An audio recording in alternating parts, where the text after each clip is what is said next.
रे. मग ते आम्ही जायला लागलो. कसं पहिलं एक जणी आला, दोघं जण आले, दोघांचे 4 झाले, 4चे 8 झाले, सगळा ग्रुप एकत्र येऊन रोज जायला लागला.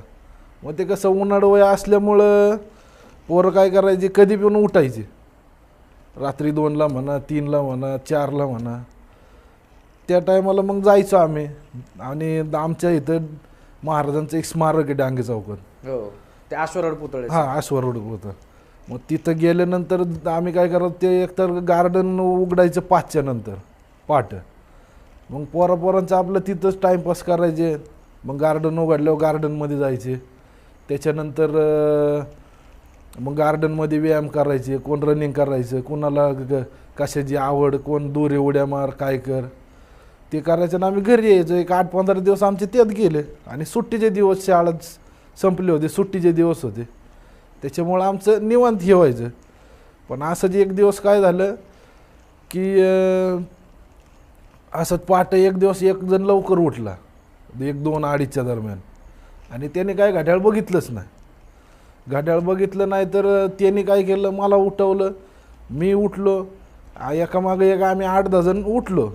आणि त्या टायमाला काय झालं तर आमच्याकडे एक नवीनच सायकली होत्या पोरांकडे. हा, त्यावेळेस सायकली चालवायचं लय येड होतं. सायकली चालवायचं लय येड, कुठं बी जा सायकलवर 2-2, 4-4 बसून. मग ते सायकलवर काय झालं, मग ते पोरं म्हणले आपण आज 2-3 सायकल घेऊ. एकाने आदल्या दिवशी नवीन सायकल घेतली होती. मग ते म्हणले आपण काय करू, सायकल घेऊन जाऊ. मग काय केलं, 3 सायकली घेतल्या आणि 5-6 जण चालत होते. मग चालत चालले होते. आणि आम्ही जात असताना तिथं एक, मग आमच्या तिथं आहे ना समोर हे फॉरेस्टची जागा आहे. फॉरेस्टची जागा आहे ना, पहिलं जुने रोड होते, छोटे रोड होते, सिंगल रोड. तर असे खड्डे बिड्डे पडलेले असायचे रोडला. त्या टायमाला काय एवढं डेव्हलप नव्हतं.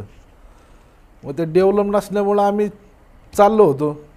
गेलो, एक दिवस गेला आमचा त्याच्यामध्ये. गेलो, कोण सायकलवर फिरलं, एक दिवस हे केलं, वर आपली व्यायाम करायची, खेळायची, मजा मस्ती, आणि घरी यायचं. 2-3 दिवस आमचे तसेच त्याच रुटीनमध्ये गेले.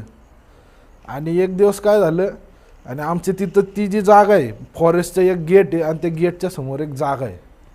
तिथं काय व्हायचं, प्रॉपर ॲक्सिडेंट व्हायचे. आणि पहिली लोक आम्हाला सांगायचे की जुनी लोक, हिथं असे ॲक्सिडेंट झाले आहेत, हिथं असं हे राहते म्हणून, हिथं हे. आणि त्या टायमाला तिथं ॲक्सिडेंट झाले असल्यामुळे तिथं ती जागा थोडी खराब आहे, भुताटकी म्हणता येईल, ती जागा खराब आहे. आणि काय झालं, आम्ही एक दिवस पहाटे लवकर 1-2-2:30च्या दरम्यान तिथून निघालो. सगळी पोरं येस्तवर काहीतरी 2:45 झालते. आणि काही जण सायकलवर, काही जण आपले चालत, एक 8-10 जण होतो. 8-10 जण असल्याने मग आम्ही काय केलं, गेलो आणि त्या गेट समोर एक जण असं सायकलवर चालता तिथं पडला. आता पडला, तिथून तो उठला, तिथं काय नाही, कोणाला काहीच नाही, काय प्रॉब्लेम नाही, काय नाही. मग आम्ही चौकात आलो, महाराजांच्या पुतळ्यापाशी. मग तिथं आल्यानंतर पोरं टाईमपास करायला लागली, असं तसं, ह्याचं इकडचं तिकडचं, आपलं मजा मस्ती, गप्पा. मग गप्पा चालू झाले पोरांचे. आणि त्याच्यामध्ये पोरांची हे लागली, पैंज लागली की डांगे चौकातून आपलं चिंचवडगावचं चापेकरांचं स्मारक होतं गावातलं. हा, गावातलं पहिलं ते मेन चौकात होतं. तर तिथपर्यंत पळत जायचं आणि परत रिटर्न महाराजांच्या पुतळ्यापर्यंत पळत यायचं. जवळजवळ काहीतरी 2-2.5-3 किलोमीटरचं अंतर येते. गोल फिरूनच ना? हा, गोल फिरून, मधून नाही, प्रॉपर जायचं, प्रॉपर गोल फिरायचं आणि परत रिटर्न यायचं. वन साईड काहीतरी 2-2.5 किलोमीटर, जवळजवळ 5-6 किलोमीटर भरतं ते. तर त्या टायमाला काय झालं, पोरांचे लागले, 14 जण तयार झाले. मग काय म्हणले बाकीचे की तुम्ही पळा, तुमची शर्यत लागन, बाकीचे आम्ही 2-3 जण तुमच्याबरोबर सायकलवर येतो. आता जो पडला होता तो मेन म्हणजे पुढारीपणा घेतला त्यांनी तिथं की मी आपल्याला शर्यत लावायची म्हणून. तोच बोलला की आपल्याला शर्यत लावायची म्हणून, की आपल्याला फिरून यायचे, पळत यायचे आणि परत रिटर्न यायचे. तर असे 14 जण तयार झाले आणि त्यांची सुरुवात झाली रेसची. मी पण त्याच्यासोबत, मी स्वतः सायकलवर होतो त्याच्यासोबत.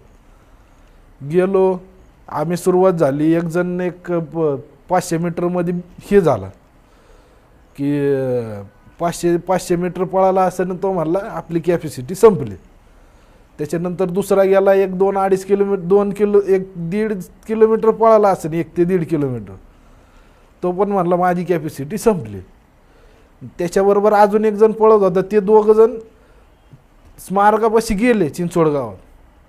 गेले, एक जण तिथं राऊंड मारला. तो म्हणला माझी पण कॅपॅसिटी संपली आता, म्हणला मी काही रिटर्न जाऊ शकत नाही.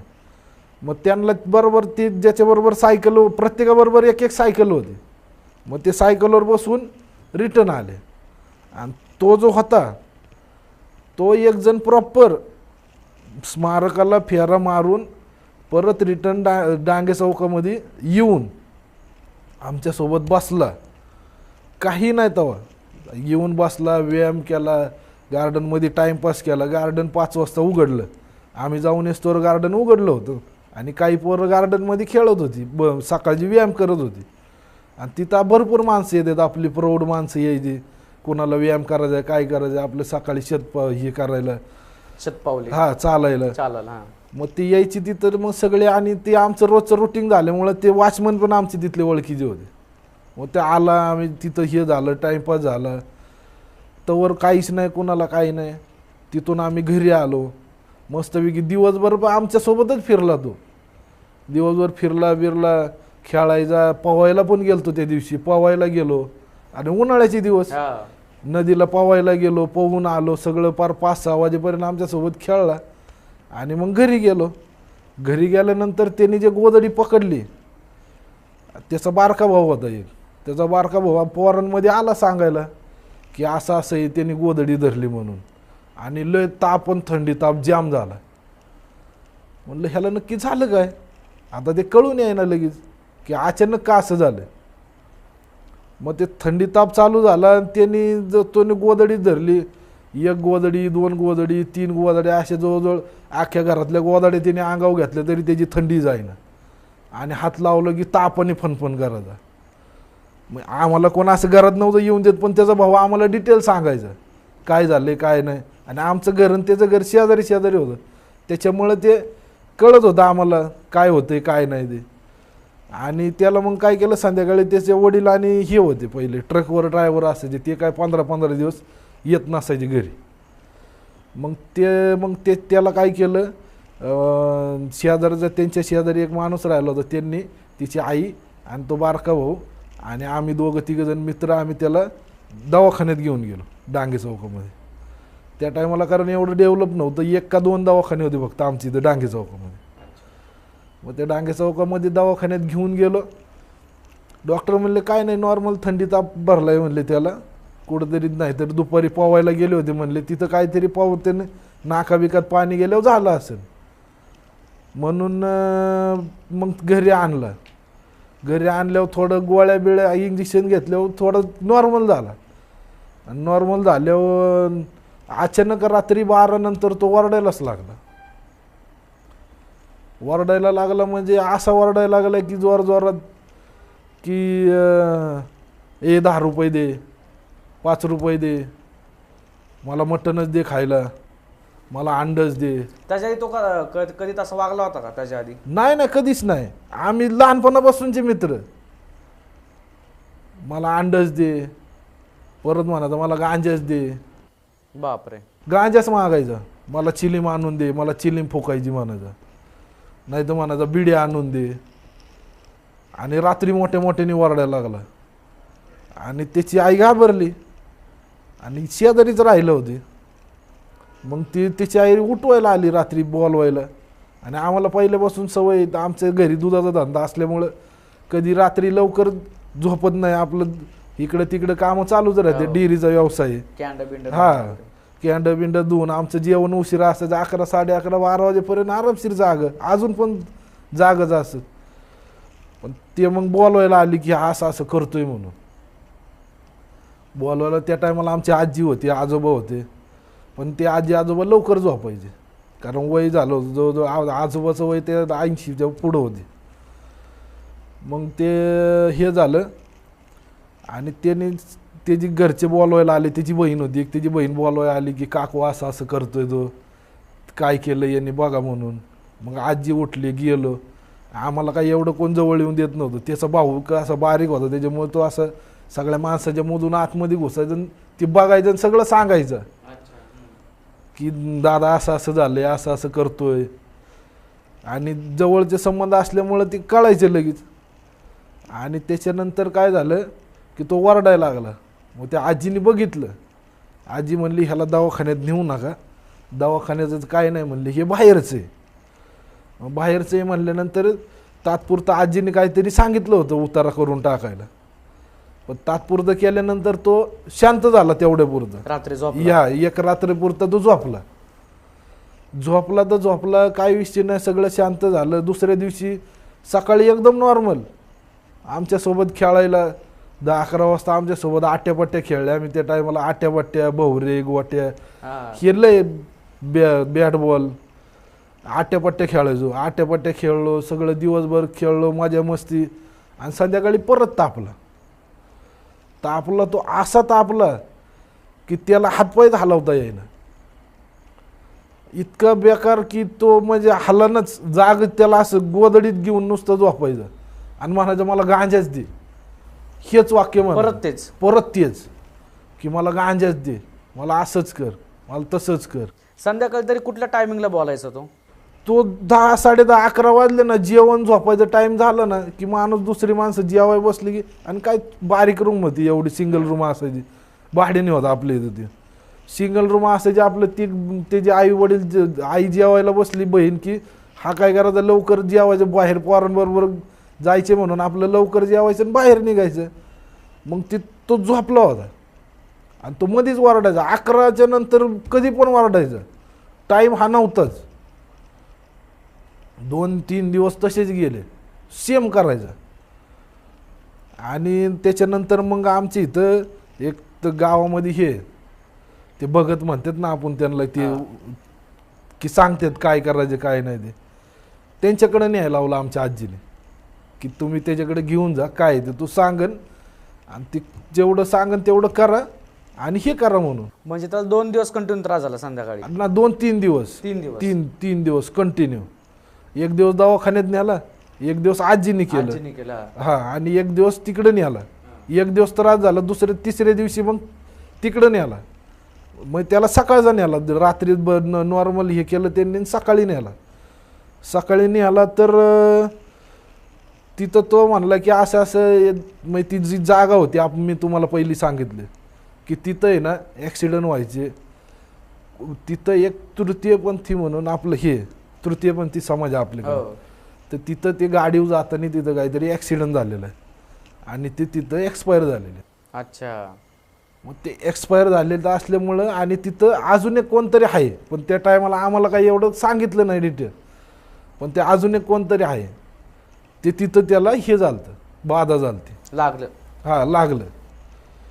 मग त्यांनी सांगितलं, पण त्यांनी काय उतारा करायला सांगितलं, पण त्यांनी पण उतारा अर्धा सांगितलं.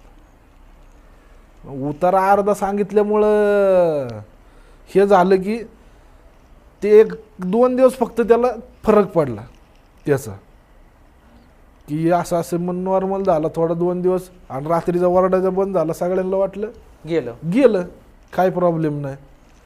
आणि त्याच्यानंतर 2-3 दिवस, तिसऱ्या दिवशी तो तसंच करायला लागला परत, की मला गांजाच दे, मला सिगरेट, बिडीचं आणून दे, रात्रीचं बिडीचं आणून दे. आणि तिसरं त्या टायमाला जवळजवळ 5व्या-6व्या दिवशी आहे ना, तो संध्याकाळी 6 नंतरच वरडायला लागला, लवकरच वरडायला लागला. मग ते लवकर वरडायला लागल्यामुळं घाबरले सगळे. आणि हिंडायचा फिरायचा टाईम आमचं, संध्याकाळी आपलं इकडं तिकडं बसायचं उठायचं. घाबरला, आम्हाला पण भीती वाटायला लागली की हे असं करून बी परत तसंच करायला लागलाय. आणि एवढं डेंजर करायचं की ते पार ते चेहऱ्यावर हावभावच आणायचा तो, की असं कर तसं कर म्हणून. ते कसे त्यांच्या ते टाळ्या वाजवतात, प्रॉपर टाळ्या वाजवायचा. म्हणजे ते हळूहळू जास्त होत, जास्त होत चाललं, ते मुरत चाललं आतमध्ये. आणि ते स्ट्रॉंग होतं, ते मुरत चाललं एवढं की ते एवढं डेंजर झालं. त्याच्यानंतर अजून पण एकाने, मग त्यांचे तिथं कोणतरी माणूस होतं, त्यांनी त्याच्या आईला सांगितलं की कोणतरी असं असं आहे म्हणून, तुम्ही आपण त्याच्याकडे जाऊ म्हणून 2 दिवस त्याच्यात गेल्यानंतर म्हणले आपण त्याच्याकडे जाऊ, काय फरक पडतो का बघू म्हणले. आता ते फरक पडतो का बघू म्हणल्यानंतर मग त्यांनी त्यांचं परस्पर घेऊन गेले. ते काय आम्हाला सांगितलं नाही की कुठं गेले काय गेले, पण त्यांनी उतारा केला होता की काय ते त्यांनी काहीतरी हे केलं होतं, एवढं डिटेल नाही सांगता यायची, पण त्यांनी काहीतरी उतारा केला त्या टाइम. घास वगैरे उतरून टाकला हा, घास बीस उतरून टाकलं. मग ते घास उतरून टाकल्यानंतर त्यांनी ते झालं, पण ते पण एवढं सक्सेस नाही झालं. त्याला ते हेच नाही झालं, फरक नाही पडला. फरकच नाही पडला. तो तसंच करायचा रात्रीचं. नंतर लवकर करायला लागला, एक 5-6 वाजता अंधार पडायचा टाईम झाला का मग, आणि नंतर तर काय म्हणायला लागला, मला दारूच प्यायची, मला दिशी आणून दे, मला हातभट्टीचं आणून दे, असंच म्हणायला लागला. आणि ते जे दिशी आणि हातभट्टी म्हणलं का, ते दुसरं वरती आलं होतं. अच्छा, म्हणजे दुसरं होतं ते. हा, ते दुसरं होतं. पण ते सोडून अजून एक होतं. हा, अजून एक होतं. ते कसं कळालं तुम्हाला? कारण ते जे तृतीयपंथी होतं ना, ते फक्त 5 रुपये दे, 10 रुपये दे, गांजा दे, बिडी दे, तेवढंच मागायचं. ती दारू नव्हतं मागत. पण तो दुसरा होता ना, तो प्रॉपर बेवडा होता. तिथं तो कंटिन्यू नशेमध्ये असायचा, तिथं दडकून मिळाला होता तो. अच्छा. तो नंतर तेच कळालं आम्हाला की तो तिथं प्रॉपर तो धडकून मिळालेला आहे म्हणून, की तो बेवडा होता, कोणतरी गाडी खाली गेलता, की तो कंटिन्यू फक्त दारू प्यायचा म्हणून तो. आणि प्यायचं ते प्यायचं ती दिशी हातभट्टी हीच. मग तो ते मागायला लागला. मग म्हणलं हे प्रकरण काहीतरी मोठं आहे. आता मोठं आहे म्हणल्यानंतर मग आमचे वडील त्या टायमाला टाटा स्टीलला कामाला होते, हमाली करायचे. आणि त्यांच्या कामामध्ये एक हे होते, ते बघत म्हणतो ना आपण, ते होते. म्हणजे ते प्रॉपर बघायचे आणि खूप स्ट्रॉंग त्यांचं. आणि अनुभव मोठा, अनुभव लय मोठा. म्हणजे एजेड होते थोडे, अनुभवलं होतं त्यांना. मग त्यांना घरी बोलवलं होतं. ते म्हणले मला काही इथं करता नाही येणार, आपल्याला माझ्या घरी जावं लागेल. मग ते प्रॉपर त्यांच्या घरी गेले होते. मग प्रॉपर त्यांच्या घरी गेल्यानंतर मग, आणि ते माझे वडील पण होते त्यांच्यासोबत गेले. मग त्यांनी ते उतारा करायला लावला, दही भात, अंड, चिलीम, परत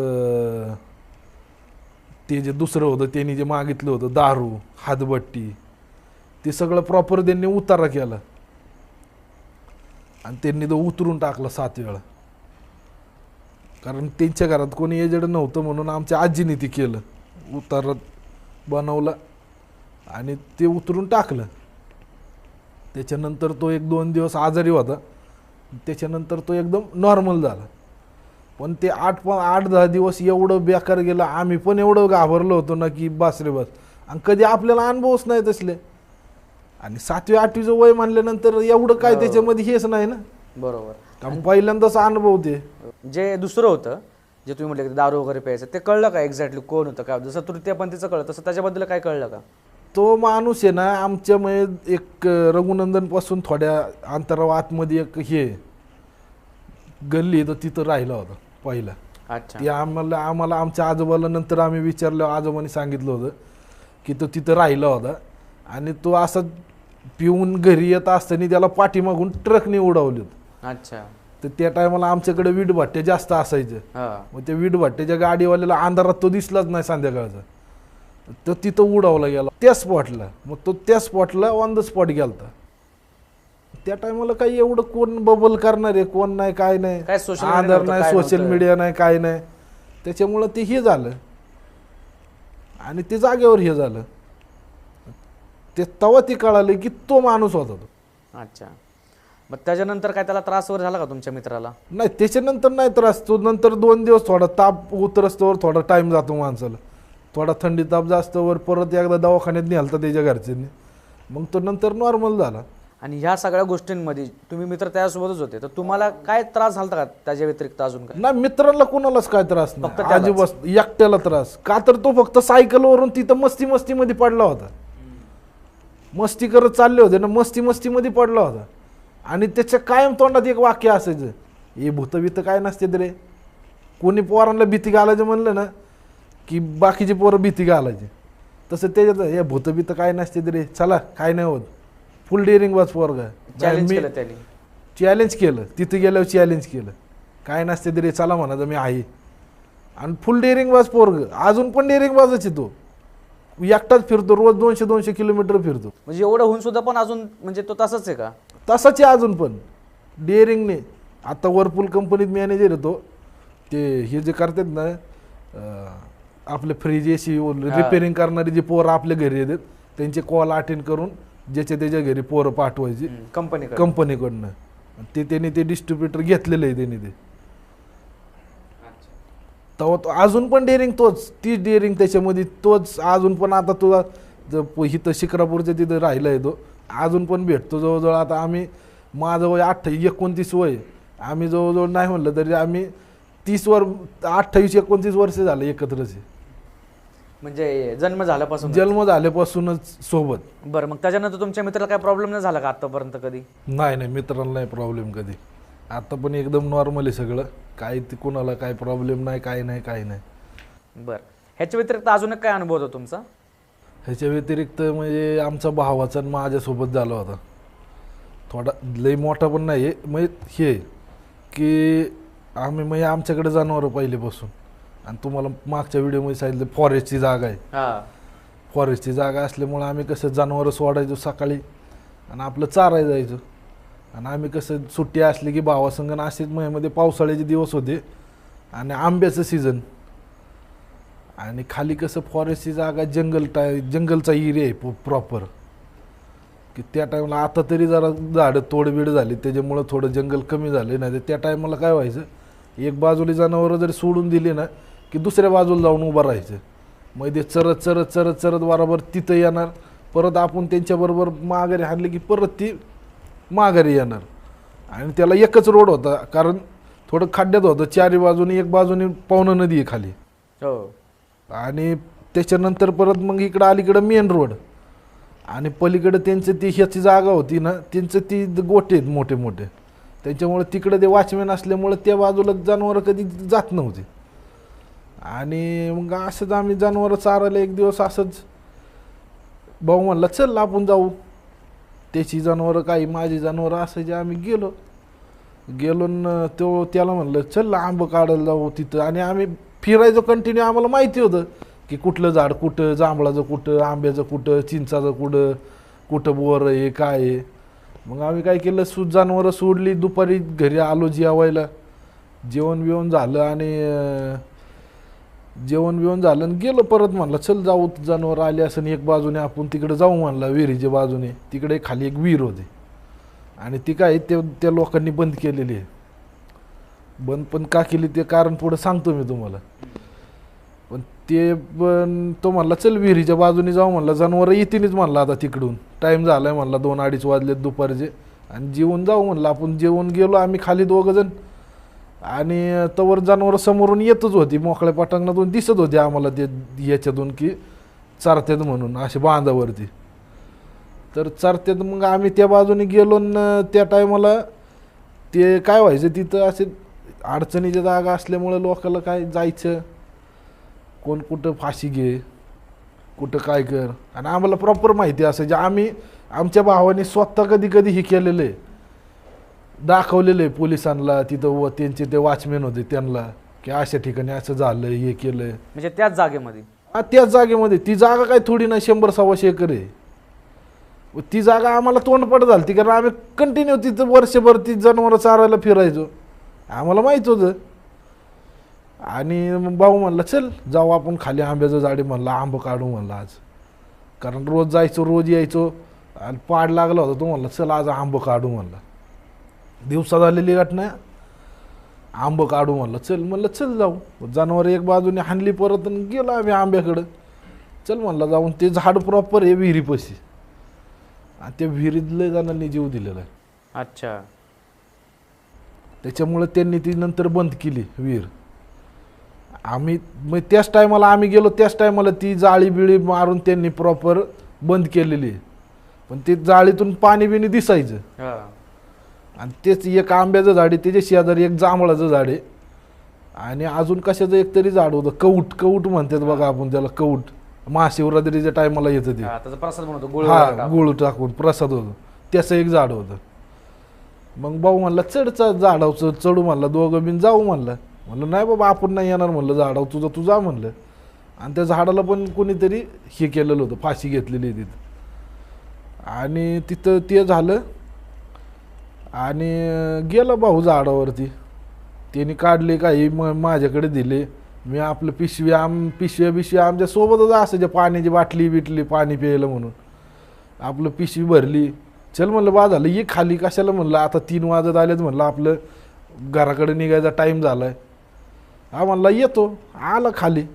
खाली आलं आणि काय झालं, त्या आंब्याची पिशवी ह्याला टेकावली विहिरीला. आणि विहिरीला टेकून बसलो तर आपोआप पाणी वरती यायला लागलं. असं बुडबुड्या कसं मारतं खालून तसं त्या विहिरीचं पाणी. म्हणलं भाऊ काय झालं रे? म्हणलं काय माहिती. म्हणलं हे पाणी बघ असं करावं लागलं. म्हणलं आपण गरम करायला कसं ठेवतो, गरम करायला ठेवलं उकळ्या मारतं पाणी, तसं पाणी प्रॉपर उकळ्या मारावं लागलं खालून. अख्खं विहिरीतलं? अख्ख्या विहिरीतलं पाणी. असं आणि कोपरा वगैरे दिवसा काय नाही? कोपराव नाही, डायरेक्ट विहिरीतलं पाणी. म्हणलं भाऊ हे डेंजर दिसते म्हणलं, आता काहीतरी लागायचं म्हणलं आपल्या मागं. त्या टायमाला काय एवढं म्हणलं हे काहीतरी आपल्या मागं लागायचं म्हणलं, मोकार कोटाना नको म्हणलं. चल बाबा म्हणलं हे आंबे काय करायचे म्हणलं, दी तिकडे टाकून. म्हणलं नाही म्हणलं चल काढल्याचं जाऊ घेऊन, काय नाही होत म्हणलं चल. तर ते आंबे घेतले पण आम्हाला ती जागा सोडता येईना. का? ती जागा सोडून देत नव्हतं, त्या जागेतून बाहेरच जाऊन द्यायना. आणि ते जाऊन तर द्यायना, पिशवी हातात धरली का अख्खं ब्लँक व्हायचं समोर. बापरे. जनावर नाही काही नाही काय नाही, फक्त रोड दिसायचा, घरी जायचा. पण ते जाऊनच देत नव्हतं तिथून. आणि जनावरं ती न्यायच्यात.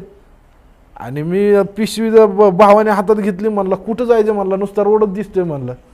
आणि माझ्या हातात नव्हती पिशवी. मी म्हणतोय अरे इकडे जनावर आहेत आपली. म्हणलं कुठं मला काहीच दिसेना म्हणलं. मग ते ठेवू म्हणलं खाली, मरू दे म्हणलं, तिकडे इथंच राहू दे म्हणलं, ज्याला न्यायचं ते नीन म्हणलं, आपलं चल म्हणलं घरी. म्हणलं हे नसता कुठं ना आपल्या मागं नको म्हणलं, एक तर आपल्याला रोज यायला लागतं इकडं म्हणलं.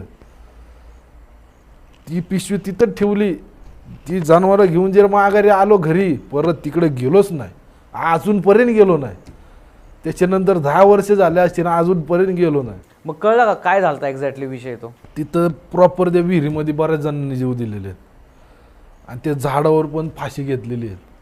मग त्याचा आणि आंब्यांचा काय संबंध? मग ते आता काय असेल त्यांचे संबंध, ते एवढं हे, पण ते आंबे नेऊन नाही दिले. आणि ते नंतर आम्ही त्या वॉचमॅनला पण एकाला विचारलं होतं की असं असं काय म्हणून, कारण ते आमच्या तिथं कॉलनी आहेत पलीकडे, ते तिथंच राहिले आहेत, ते सगळे कामगार त्यांचे, त्या फॉरेस्टवाल्यांचे. मग ते म्हणले हे आंबे काढले पण निघून देई ना म्हणलं असं असं. तर तो म्हणला ती बाहेरच निघून देत नाही म्हणला कोणाला तिथून. बापरे. बाहेरच निघून देत नाही. असं नॉर्मली गेलं आलं तर येतं माणूस? हा नॉर्मली तुम्ही आंबा काढा, त्याचं जांभूळ काढा, नाही तर कवूट काढा, खिशात घातलं की माणूस ब्लँकच होणार. बापरे. ब्लँकच होणार माणूस.